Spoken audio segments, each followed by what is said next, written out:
I don't know why I went back into the warehouse that night. I was supposed to finish my shift at midnight, but something just didn't feel right. Maybe it was that sound, that metallic scrape that echoed through the empty aisles. At first, I thought it was just a rat, but it didn't sound like that. It was sharper, slower, like fingernails dragging across steel.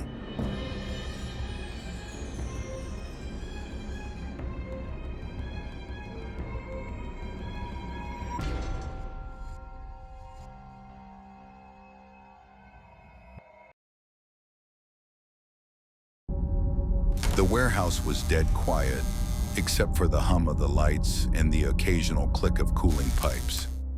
I worked the night shift alone, always alone.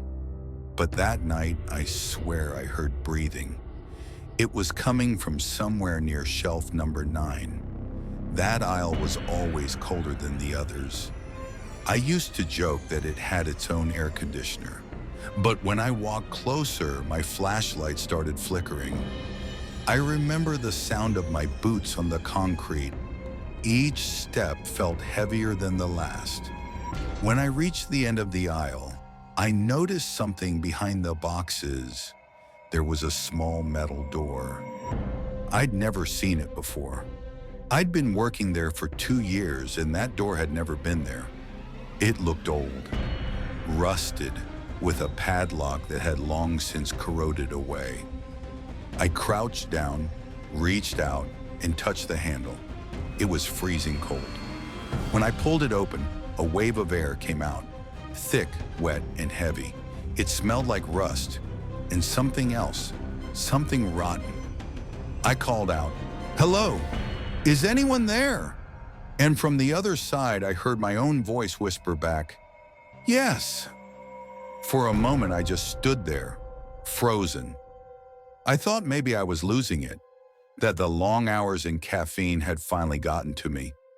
But then I heard footsteps coming closer from the darkness. I shined my flashlight into the gap, but it didn't reach the end. The space behind that door was deeper than it should have been. It shouldn't even exist. There's nothing below that part of the building. Then I saw movement. A shadow shaped like me, standing perfectly still. When I moved the light, it didn't move. That's when every light in the warehouse went out. The hum stopped.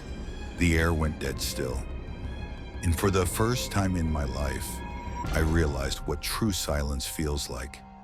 I tried to run, but the main door was locked. The chains were swinging, but there was no wind. Something was behind me. I didn't turn around. I just started walking backward toward the main aisle, holding my breath. Then, I heard my voice again, closer this time. It said, "Don't leave me down here." The next thing I remember, I was outside, sitting on the curb, shaking. My supervisor said I'd only been gone 20 minutes, but my phone said it was almost 4 a.m. I never told anyone what happened, but now every night when I walk through the warehouse, I still hear something from behind shelf number 9. Sometimes it's breathing, sometimes it's footsteps, and sometimes it's my own voice calling my name.